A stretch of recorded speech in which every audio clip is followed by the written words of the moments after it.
ఏమో zero ticket తీసుకున్నారు, సంతోషమేనా?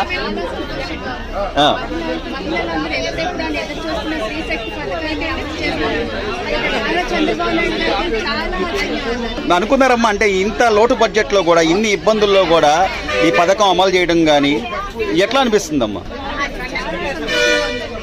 తొందరగా అమలు చేస్తారని అనుకుంటే మన రాష్ట్రం ఇంత అప్పుల్లో ఉన్నా సరే ఇచ్చిన మాట నెరవేర్చుకుంటే మనకి రానున్న రోజులు ఇంకా అందరికీ మంచి రోజులే.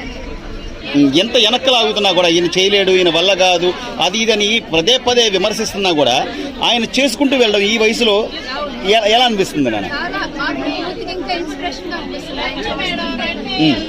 సో మీరు కూడా జంగారెడ్డి కూడా మేము వెళ్తుంది, ఎంత మామూలు ప్రైస్ ఎంత ఉండేదమ్మా గతంలో? ఎంత ఉండే టికెట్ సుమారుగా? 180 రూపాయలు. సో అప్ అండ్ డౌన్ అంటే దాదాపుగా 400 రూపాయలు పెట్టుకోవాల్సింది దగ్గర. ఇప్పుడు అదంతా ఫ్రీ అని అంటారా? సంతోషమేనా? రైట్.